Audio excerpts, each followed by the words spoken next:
Okay, so welcome, Sue, to the podcast. How are you?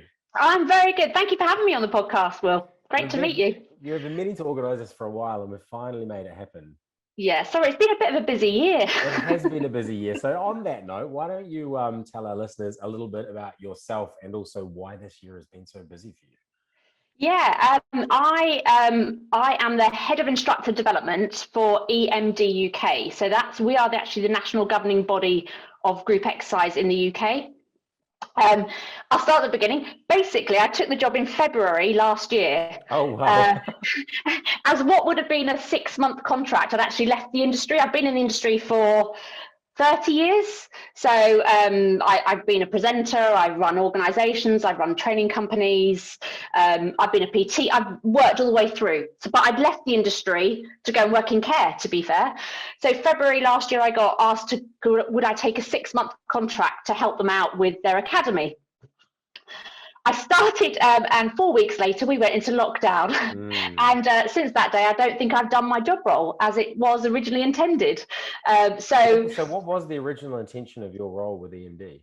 It was a 6-month contract to help look at their academy and see where they were doing things right, where they're doing things wrong, make it more profitable, or decide where the future would lay with it. That was purely my job spec, and to help with any projects that we do on the sideline. But it was 6 months, and that was it. And then lockdown came. Yeah. And well, as a NGB of group exercise, it was, everything was shut down in the UK. So it was, how do we deal with this? Where are we heard? How do we get heard? And it was one of those first times I've had the opportunity to stand on the table and shout and bang at the doors that needed to be done. So I've basically been fighting for Group X the whole way through lockdown in the UK. Excellent. And we're going to talk a lot more about that later, but let's just Yeah. roll it back a little bit. So for listeners that aren't as well versed in sort of public regulatory bodies and all that sort of stuff, why don't you explain what an NGB is and also how EMD slots into the regulatory framework of the UK's sporting and fitness industry? Yeah, so an NGB, going right back, is the national governing body. So usually they're recognised more for sport in the UK. So you have your national governing body for athletics, so GB Athletics or England And they're Rugby. the ones that set the rules for who qualifies for the Olympics. And Absolutely. And most of them are funded, as we are, or part funded by Sport England. So they're the main, so they get lottery funding. So the lottery funding comes to Sport England and they disseminate it through different organisations. So we were made up of 3 founders originally, which were Medow, FL Exercise and KFA, Keep Fit Association. So they were the stalwarts behind it. And then we ended up being an NGB. So where we sit in the UK is there's a number of organisations that deal with fitness. We have UK Active, who look after they're membership based. It's for the bigger picture, like the leisure operators, the gym owners, that side of stuff. Then you have SimSpa, who are the regulatory body for more accreditation of qualifications. They work with Active IQ, Ofqual, set industry standards. And then above that, obviously, is Sport England as well. So, and really for me, prior to lockdown, and I didn't know much because I literally walked into it, they all worked quite independently. It was very much they did that, we did this, and probably we were the least known out of all of them. Nobody really knew who EMD UK were.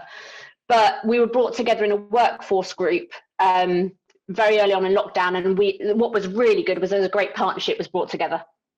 And EMD, just for anyone that doesn't know, is exercise, music, dance, right? It is. So, you're right. Yes. Yeah, and so you represent. Tell us a bit about your sort of constituent group. So, who were you set up to represent in terms of the industry? So it is. As a generic, it would be group exercise or dance fitness. So if you think of any category of dance fitness, group exercise, whether that be Zumba, clubbercise, boxercise, anybody with aspirations to have a brand of their own, that's what we do to support. So it's quite a large area, and we haven't got it. We don't cover it all at the moment, but we're trying to do the best we can to look after all those sections. as a governing body, we have our own academy. So we have our own very unique qualification, which is DFQ. And it's the only one in the UK, I think probably worldwide, which is a dance fitness qualification. Because a lot of people don't have the Group X. Mm-hmm. They've had a dance background. So how do we get them to get the knowledge with the anatomy and physiology side of things and put it together dance related rather than just the generic group training to music qualification as well. And how long has EMD been around for? Oh, you're going to get me there as a newbie. I need to check on that one. I'll get back to you on that one. But it's been around quite a considerable amount of years because it was made up of these 3 individual bodies. So it was called EMDP to start off with. Okay. And then it came into being EMD UK in the latter years. And one of the reasons that I think EMD has come to a lot more prominence within the UK, and apologies to any of our listeners outside the UK, this is going to be a discussion about EMD, but I think it's quite useful because every country has governing bodies for fitness, and some have done fantastic jobs at keeping their instructors abreast of changes and updates, and some have done terrible jobs. And we'll talk a little bit of that. I'll talk about my experience in France, where it seems like we're the only country which is coming out of lockdown where gyms aren't open but indoor cinemas are, which is crazy to me. Crazy. So let's pause that conversation for a while. Mm-hmm. So EMD have been basically representing the interests of instructors and group fitness throughout the pandemic. That's a fair thing to say, right? That's a fair comment, yeah. And full disclosure, Shift Fitness, which is obviously my brand, is endorsed through EMD. So I think from our very start, when we sort of kicked off in 2016, 2017. So we've been with EMD right through. And I am also personally, as an instructor, insured and have my EMD membership. So I get all of the emails, and I've been super impressed the whole way through by the amount of information that we've been given at every turn. Obviously, all governments, UK government included, has changed their tune and changed dates and gone in and out of lockdowns and had red light systems and tier systems and like stages. Stages and local systems. And one of the things I've been really impressed by is the fact that EMD has at every point done its very best to send out to instructors a distillation and some summary of exactly what the rules are and how that impacts people on a real life basis. So tell me a little bit about how that came about. So you had just joined EMD, lockdown started happening. How did EMD come to be the voice of instructors in the UK? Like, how did that situation happen? I know that it wasn't an immediate thing, right? Like it took a little bit of lobbying from the industry. It did. It definitely did.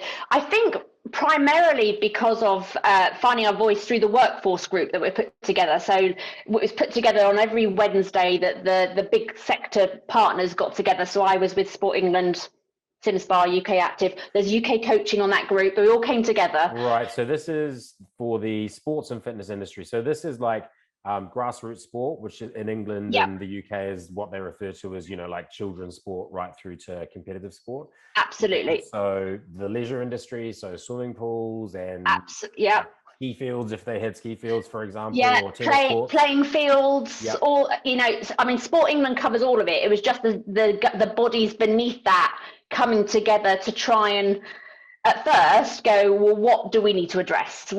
I don't think for anybody, even if it was government, they knew what they were doing to start off with. It was a learning curve for everybody. 100%. So what was great about the group was that we could start having that conversation. And, I must admit, I was a newbie. So I like the sound of my own voice, but I was very quiet to start off with, and then started to find the point of going, but no one's saying anything for Group X. So, has anyone, when you've asked, DCMS. So DCMS, for people who don't know, is the Department of Digital, Culture, Media and Sport. So it's a part of the government, and it's the one that we fall under. Yep. So no one was really asking on our behalf whether what the questions were or whether the wording was correct. So the first time we got to confront government was when the first set of guidelines came out, and that was my job to sit there and read through all this guidance and see okay, so in relation to Group X, what does that mean? In relation to Group X, what does that mean? And nothing related to Group X, right. It was not thought of as a thing, right? No. So we couldn't really do much. They were quite locked down, and we were still in lockdown, so there was no leeway. But that's where I think one of the literature you got is I put out the Group X support pack, which was kind of me knowing what could be coming and being able to provide instructors with something that was tangible, but not in government terms, in our terms. Everything I do is trying to put it into a layman's terms. How would I understand this rather than like reading a legal document? So in that working group, like, what were the loud voices in the room? Was it like, who were the kind of leading voices that the government was listening to when it came to lockdown rules at the start? To start it, Sport England, because they are that's where their lottery funding goes. So the voice goes directly straight to Sport England, and then it gets disseminated down, really. So that was not a challenge, because at least we had that avenue that we knew we could go there, and we were having those conversations. But when you look at, and I will back the government with this, or actually the department I deal with, because I think they've been amazing for me, digital, culture, media, sports. How big a department that is to try and get it right for everybody. And you've got to recognise that most sports in the UK haven't even started to come back yet, whereas Group X have. So you have to look at it as the big picture. They've done a good job to help listen. But when I found that we weren't getting listened to, I just Googled who was the head of Department of Culture, Media and Sport, and just sent him an email. Really? I was looking at the top person. I was like, that's the top person, the second one. I'm going to email them direct and just put in a really nice email, just going, look, I just wanted to introduce myself, and I know I should be going through Sport England, but we have been the biggest growth activity in lockdown 1 because instructors pivoted to being online. So I had that data of like, this is engaged this amount of the population. We would really help to have a voice at the table to get some of the guidelines put in our terminology or at the table to be thought about, really. Right, and this is one of the big turning points, right? Because I think that lockdowns came into place, and then everybody was thinking more about the health impacts and not really thinking about sort of, obviously people knew that there'd be massive economic impacts of closing down businesses, but just the both physical health and mental health challenges of not being able to work out anymore, which was obviously, as we've talked about at length in this podcast, and the industry knows very well, was something that was then taken on by fitness instructors in terms of keeping people feeling connected outside of just their Zoom meetings and calls, and keeping people moving even though they couldn't leave the house. Yeah, I mean, group exercise instructors, not just in the UK, across the world. I mean, big hands up to you guys. You did an incredible job of, those who wanted to, they pivoted. They were immediately like, I'm meant to be running a class next week. How do I do it? Let's fumble our way through technology. And what is Zoom? How do I use this portal? We all had the mics not working. I mean, that was what a job all the instructors across the world have done. It has to be a massive shout out to them, because how they've managed to work. I mean, there is some that haven't, and that's just because of lack of technology. But yeah, I think the work that went behind, I was seeing, inspired me to represent them even more. And so really, you talked about some data stating that group exercise became the single biggest kind of sporting activity of people within the country or within the wider UK. Within lockdown. So behind walking. The only other one that beat us was outdoor walking, which was quite obvious during lockdown. It's pretty hard to beat outdoor walking though, right? Yeah, exactly. Do you remember off the top of your head, do you remember what those figures were? Gosh, no, I don't. I didn't come to the table with those today, but it was the second, compared to everything else, I just noticed second largest growth. And plus it covered 2 of the bits, right? It was digital and it was sports. So that was 2 of the 4. Yeah, exactly. So tell me, what were the biggest challenges that you faced when trying to advocate for group fitness and group fitness instructors with the government? So, and just to give people more context, just in case we're jumping ahead. So essentially, the lockdown rules were in place, and the government would set out policy, which was sort of top level. You're allowed to do this, you're not allowed to do this. And then that would filter down, and it would have to come into more detailed rules, right? We know now that we expect the social distancing in an indoor group fitness class should be, and I don't know on the top of my head, but 2 meters. 2 meters per person, Yeah. right? So Yeah. 2 square meters per person. Yeah. But that comes from a first thing of social distancing must be enforced. That's the thing. And then that has to get filtered down for every industry. So the restaurant industry has to figure out what social distancing means in the restaurant context. The fitness industry has to figure it out in the fitness context. And that was part of the role that you and your working group were playing, right? To understand, like taking the broad policy at the top of we're in lockdown, social distancing, this can open, that can't open, and distilling that down into, okay, in detail, what exactly is an essential business? What exactly is social distancing? What were the biggest challenges for you in the working group?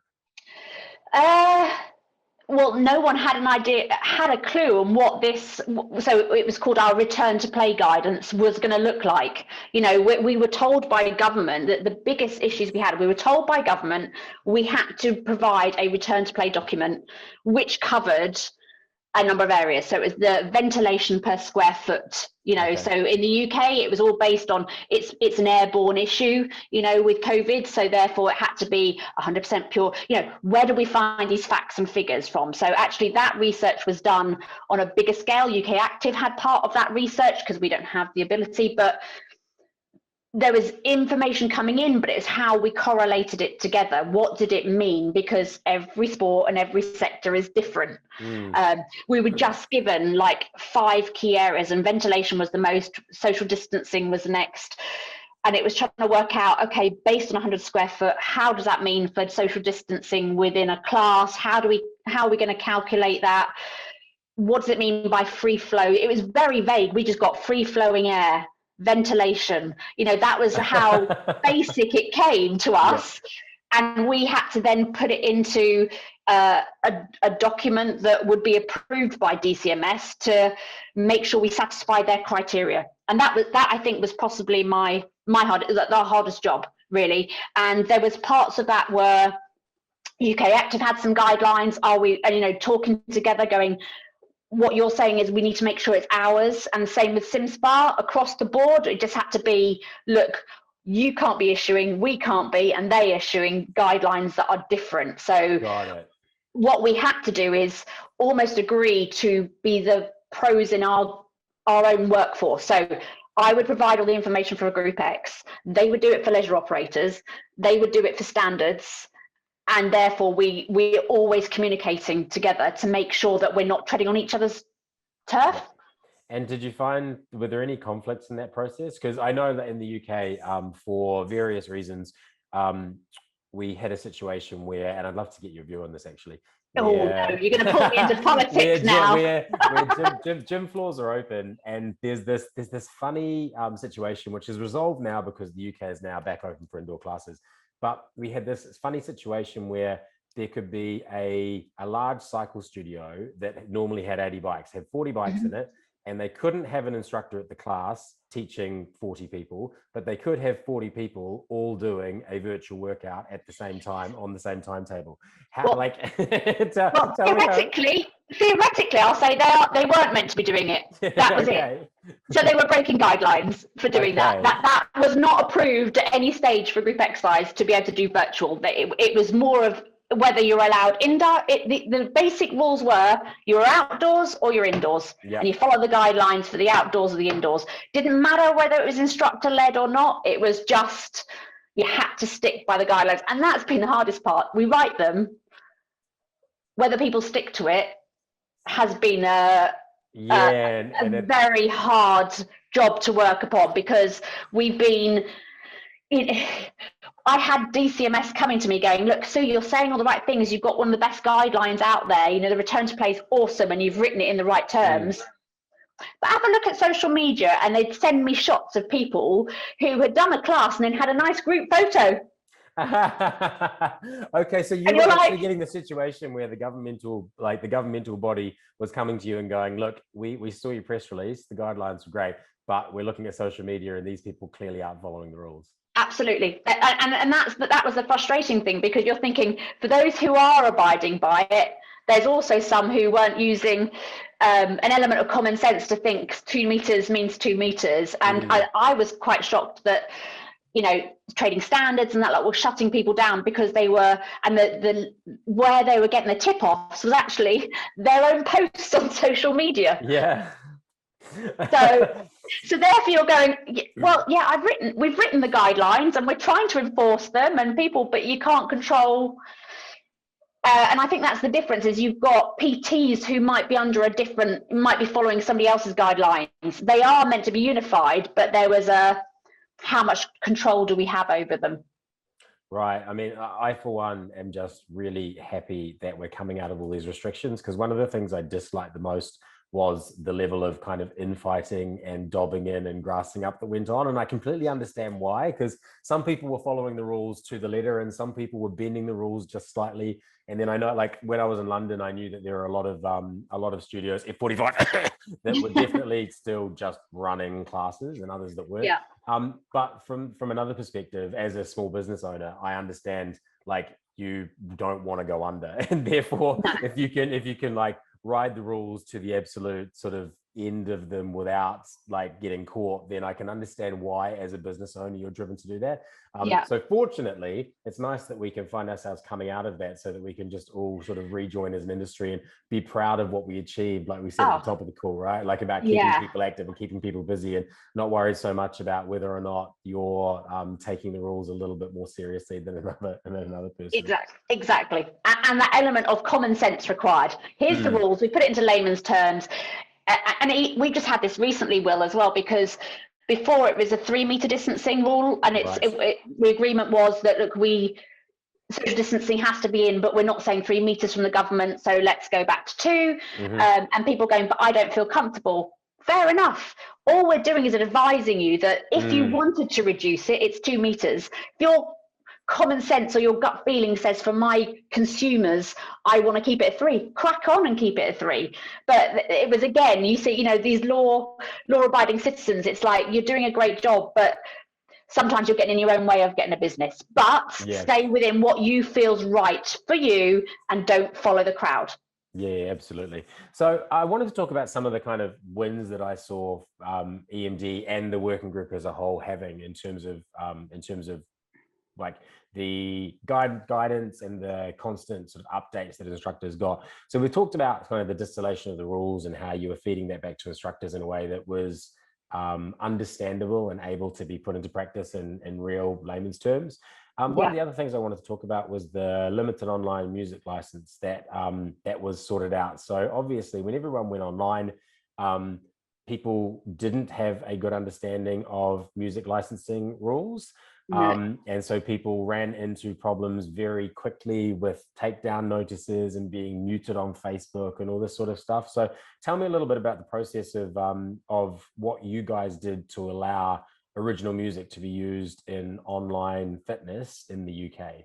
And this is something that's going to make some of the people from our other countries either wonder why it's so strict or really annoyed that they couldn't get that as well. Because I know that music licensing, will state at the outset, is different in every jurisdiction. Oh, and it is as well, because the LOML license, the limited online music license, which was ended up put on, was actually, I won't take any credit for this. I'll pass my baton to Brett Pearson, who was one of our marketing team.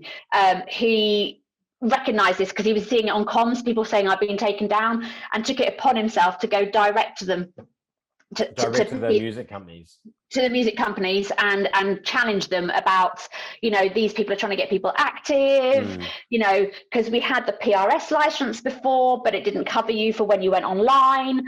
And he championed that. I mean, he just kept on bashing at doors and championed it. And he always goes to the thing of looking at a track of music that's played by somebody, and actually it has 5 different artists on it. So they've all got 5 different agents who require some form of commission. So he, and I will say there's people like Australia that didn't have an issue. Australia switched it round straight away and made it free for people, or made it accessible for people. So it is region by region. So you're all going to be very different how this has affected you. But in the UK, they shut us all down. It wasn't going to happen. It was like they wanted to pay, and it would have been thousands of pounds for you to get a license, because per instructor. Yeah. And, I think the initial process went through, do we try to do it as we take the license as EMD on your behalf, and how does that work? And they rejected that. And And purely, I mean, he's not here to say it, but he just literally batted on doors and eventually got the Lommel license approved to come through us. And the only prerequisite was people had to have, and that was from their point of view, there had to be a minimal level requirement of a level 2 qualification. Right, So which a is level the base 2 level is, fitness qualification for yeah, the UK absolutely. for group fitness. Exactly. So our group training to music is a level 2, the DFQ is a level 2, because there is some group exercise that maybe doesn't ask for a prerequisite, so that would have been affected. They couldn't have got that license, but it was purely they needed to have a base standard, so they knew who was accessing this license for them. Right. Yeah. So, and there we go. We had the Lommel. So we got it through till Christmas, and now it's been extended through till June, which I know is closing in on us very quickly. Very quickly. So I know that we're still working on the next stage, because we understand, there's going to be many an instructor now who's decided to keep online, and we'll do as a backup, which I think is a very savvy idea, to keep a mainstream level of income generation and service those people who can't get to classes or who may not be consumer confident to return face to face. So so we're battling for the next extension and what that's going to look like now. Interesting. So that kind of brings us to what I wanted to talk about next, was like, how do you see the state of group fitness? Let's kind of go wide and then narrow. So from a global perspective, speaking as someone who is an advocate for instructors and was working as a representative of group fitness and instructors within the industry, like, how do you feel about the position that we find ourselves in? Like, are you feeling hopeful? Are you feeling worried? Tell me. I think, okay, so I can't speak for other countries. I do have a number of friends who present across the world, so I know a little bit. There is an opportunity here for Group X massively to be part of the solution of the problem of the global pandemic. Mm-hmm. Okay, we know now with the pandemic that it hits certain ethnicities, certain segmental groups, and obesity is a big part of this. Within the UK, I know the government are looking at what that solution is with Public Health England, and they recognise that physical activity is part of that. Right. So if we can be singing that, this is what we can provide, this is the solution we can provide for the world to get fit, I think there's a massive opportunity out there. If we were to look at the positives, the negatives is the doors that are shut in front of us post-pandemic, as in leisure operators choosing not to currently reopen with some of the group exercise.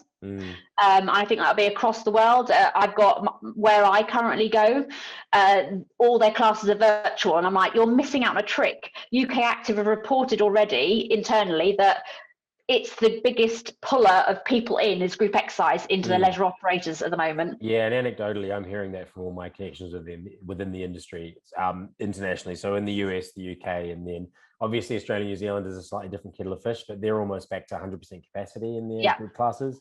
Yeah.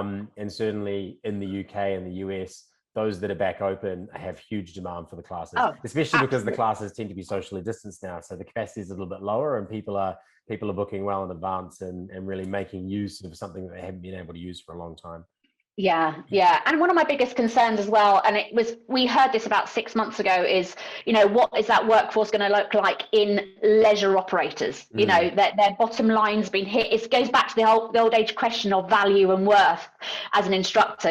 We know instructors' wages in the UK haven't gone up for the last 20 years, but we're the first people that they want to cut to use their internal workforce. So they think they can train up a receptionist to teach Group X. So, for me, it's my job to try and change that conversation and to get it as in know the value of your instructor. So I think it's going to be difficult for those who possibly worked in operators before. I think it's going to change, and you're going to struggle possibly financially to keep classes, what that climate's going to look like, where the massive opportunity is community-based instructors. Those who work in those who have pivoted actually during lockdown and have gone and taught in wet, soggy UK fields or on tennis courts whilst it's pouring down with rain, on rooftops, or working in community venues. I think that's where the biggest opportunity is going to be, because, what is it? 12% of the population come to gyms. What about the other lot that need to be engaged? And I think possibly they're ready to listen. Yeah. Okay, so overall, opportunity exists in helping the community. Absolutely. And I think I tend to agree with that, right? Like, I actually did a podcast on it earlier in the year, and if there's one thing that I think you can see categorically across the world from all governments and experts and the industry itself, is that and it happened before, right? Like, we always knew that the illnesses of inactivity, like diabetes and heart conditions and the like, were already, the biggest causes of mortality. And now we know that if there's another respiratory pandemic, that being fit will be the single biggest factor in ensuring that you are less likely to be negatively impacted by it. And so you've got a whole group of people that, if they didn't want to do it for aesthetic reasons before, or if they didn't see the health benefits before, that they may be really, really obvious about the health benefits now, having seen the very, very obvious statistics around cardio fitness and your risk of developing severe COVID, severe respiratory illness. Absolutely. So yeah, exactly. That group that we never got before are starting to listen. And as they say, you need to listen to something 5 times before you hear it. I think this has been the biggest stamp down of, you need to hear it and start listening to make a change. So we have that opportunity to change and run with it, really. And I think we've been talking about this, slightly diverting across, but we did a lot of work with Cause. I don't know if you've had Mel Spooner on and Dr. Colin Robertson. I haven't, but I do know of Cause. Why don't you tell us a bit about them?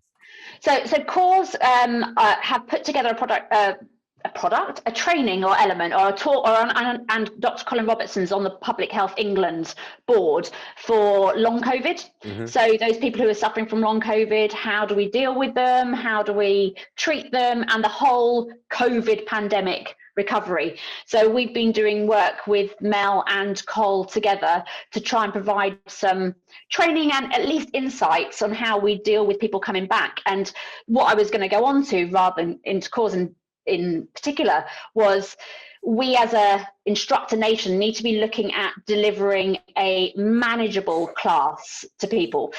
In the last 5-10 years, there's been the HIT, the FIT, the variable intensity. It's go hard or go home, with a large amount of the classes that we see out there. It's how hard and how much, this class is hard. You need to come to my class because it's harder than that class. Where if we're looking at that percentage of how many people currently attend classes or gyms, there's that bigger percentage of people that aren't coming, and therefore we need to be looking at how we engage them and the level of teaching that we're doing. Not saying the quality of teaching, but we need to have entry level sessions for people. Yeah, for sure. I mean, I'm one of those converts who I'm from a high intensity background. Like, I started off doing body attack, and then obviously Shift started off as a bodyweight format. We've recently sort of branched out, and now we have Mind, which is pure mobility and sort of functional stability and flexibility. But I'm one of the walking converts, where at the start of the pandemic, I wouldn't have viewed walking as like an effective exercise. And then with that, I just got so sick of doing burpees in my kitchen. I couldn't do another one. And so I just took to doing, a long walk every day. And then I would get home and kind of work out the calorie expenditure of that long walk, and then realize that, wow, if I'm looking at it from a purely metrics perspective, that was actually quite a good form of exercise. And like, my back doesn't hurt, and I'm not bored, and I got some fresh air, and it was good for my mental health to go out. And I think that the benefits of just moving have needed to have a lot more spotlight than the benefits of necessarily sweating or working out hard or getting fitter or getting immediate results, right? Like, the benefits of just moving every day are, over the course of a lifetime, so much better than the benefits of getting like losing a bit of weight for your summer holiday and then going straight back to an unhealthy lifestyle. Yeah, it's sustainability of it, isn't it, really, at the end of the day? Yeah. So coming back to kind of your role working within an NGO, so how, like, coming out of the pandemic, and now that you're probably, hopefully, not going to be so involved with writing guidelines and interpreting government advice, what do you see the role of bodies like EMD and some of the other ones you've mentioned, and potentially other ones like, there's ACE and AFA, or REPS in Australia and REPS in the UK. What do you see the role of those for the fitness industry and instructors moving forward? If you could encapsulate what you want to be able to do, what would that be? Well, personally, I just want to be the voice of instructors. That's what I've just been the whole way. That's where I want to be. In the platform I've been placed upon is to always remind the powers that be, think about the end person first. So for me, it's think about the instructors. And then before that, think about the consumers. What do they want? What do the instructors want? And be their voice and keep fighting for what they need. So for me, it's about how do I empower instructors? How do I give them the knowledge, the tools, the skills to be able to reach different sectors, reach different groups, be sustainable as a business. You know, I think prior to lockdown, and this is not to demeanor a group exercise instructor, but when we worked as an operator, you just rocked up and did your class. We didn't know how to run it as a sustainable business, you know, so we've started doing that with a series of webinars. But I think we need to be always remembering why we're here as a governing body. And you know, it's to get people active is our number one priority. And in order to get those people active, we need to empower the people who are delivering that with the right skill set, tools, and a voice. You know, we need to be listening to them and making changes on their behalf. Do you feel that you have more of a voice now through the course of the pandemic and some of the working groups that you've been on and the connection with the government department that oversees fitness and sport in the UK? Do you feel that like now you have a bit more of a direct line to the people that make the ultimate policy? Yeah, I do. I definitely feel like I've been, I suffer a lot from imposter syndrome, and then someone points out to me like who you actually speak to and who you deal with. But the nice thing is the conversation's there now. You know, even yesterday, sadly, we've got a different variant that's come into the UK now, and so there's certain areas. So immediately, I've just picked up the phone and gone, any idea on what's happening? And could this be, you know, rather than shutting us down, could this be option one? That would never have happened this time last year.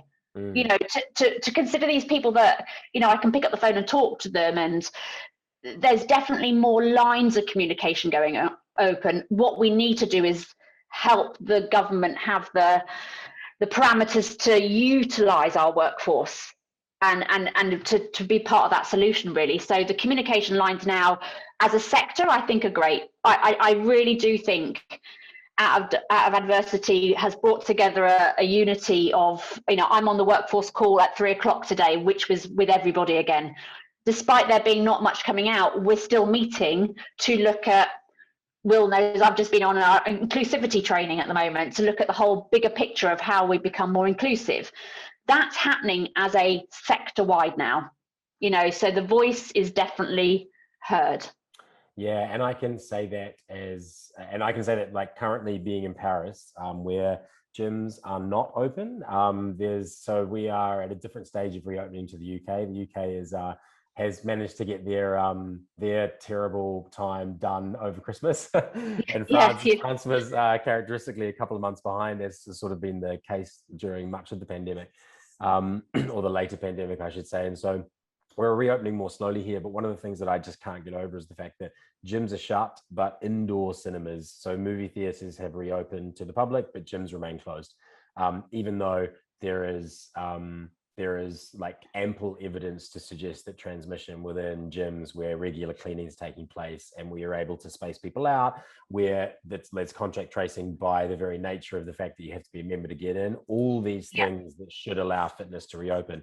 And I think that's testament to the fact that the French just don't have a strong lobbying body for health and fitness, and just generally the French government is just a lot more far behind in terms of understanding the benefits of fitness. And I think we all know that, right? Anyone that works in the fitness industry knows that the US is sort of often leading the charge on fitness innovation, and the UK is not far behind them, and then Europe probably lags 2 or 3 years behind. And that has been really, really blatantly shown up by the difference in policy and reopening between just the UK and France, who are only separated by a couple of hours on the train. But one has been embracing physical activity and embracing fitness facilities as a means to help avoid the pandemic getting worse or future pandemics, and the other are just ignoring the industry completely. It's very sad. And it is sad. I mean, I know, and it's education as well. I know we've got facts and figures, but it's like, I think for me, the government, no matter what government, went, this second variant is much more transmissible via air and expiration rate. So it's almost maybe with France, it's ignorance is bliss. They don't know any different, so therefore they're panicking and don't want it. Rather than looking at the bigger picture of it's a solution to it. So I have a question. So for those listeners that aren't from the UK, I'll explain it a little bit. In August, the UK government did Eat Out to Help Out, which was a basically no sales tax and subsidy on anyone that wanted to go out and eat at a restaurant in public with groups to try and reinvigorate the restaurant industry. And many people have cited that was probably a large factor in like very, very fast rising rates in the UK in September and going into October. So basically, COVID in the UK got a whole lot worse after a specific government policy that encouraged people to go out and eat with people from outside their own households. Now, I know that there have been people that have called for a fitness industry version, such as, work out to help out, so some sort of subsidy. Do you think the government would prioritize the hospitality industry above the fitness industry again, knowing what they know now? Yeah. And why absolutely. is that? To do with the economy. Just because it forms such a much bigger part of the economy. Yeah. If you look, I mean, I don't have facts or figures, but you can clearly see what the hospitality industry brings in financially to the UK and what the fitness industry does. And unfortunately, that's where it did feel like that. And you could see it very quickly is like, despite that happening, we were straight away going, right, we need let's help out to work out, and stuff like that. It was all about, for me, and I think a lot of the industry bodies would say it's based on the economy, to get the economy going again. I'm not sure they'd do the same campaign again. I think they might have I think they probably wouldn't. I'm really hoping, but you never know. Right. So I guess like that kind of covers most of the stuff that I wanted to talk to you about. My only other question is kind of, we've talked about your view for regulatory bodies. What are your biggest predictions for the next 12 months? You've been in your role for about 15 now. 12 of those have been, 14 of them have been trial by fire. Where to from here for the industry? And we've talked a little bit about this, obviously. The community instructor is obviously here to stay. Club instructors are going to be a little bit at the whim of what happens with clubs, and that's a little bit TBD. We know that small operators and boutiques have had their memberships come back, and larger clubs are struggling more, often because they're based in urban centers where people aren't back in the office yet, which is just, and we don't know exactly when that will happen. And as people drift back to work, maybe things will stabilize. But what's your prediction from sitting from your vantage point? I'm always the optimistic rather than the else. I really hope there's a massive return for everybody. I think we've just filmed an advert with Sport England about consumer confidence to get people back in. That's going to be your biggest barrier.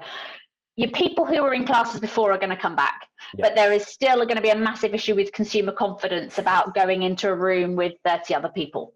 But the optimistic part of me is we have an opportunity. Let's just grasp it. We really need to be, and I can sing on the behalf of all of you guys in the UK and elsewhere, but have the confidence to step up and challenge as well. Even if you're just an instructor trying to get into your local authority hall that won't open, start having that voice we'll provide you with the stuff that you need, but have the voice to stand up and be accountable for, and really look at, as a business, where you need to diverse to make yourself sustainable. That I think that's really important for people. Is what you've done always doesn't always mean it's going to return the same way. You might have to diverse out to a different area now, whether that is on-demand classes so that you have your own platform, whether that's partnering up with a yoga instructor that you don't teach yoga, but your class have asked for yoga. I think it's embrace the change, make the most of opportunities. And if you're struggling with any areas, as many of instructors have done, if you live in the UK, come to us and we'll try and be that voice on your behalf. Awesome. Well, I think that's a great place for us to finish up. Sue Wilkie, thank you very much for joining me. I know that you've got an action-packed afternoon back on working groups and inclusivity training. So thank you for taking the time out to chat to us today. No, thank you very much. And well done to everyone out there who is manoeuvring their way through this pandemic. So, and thanks, Will, for having a voice for them all as well. My pleasure.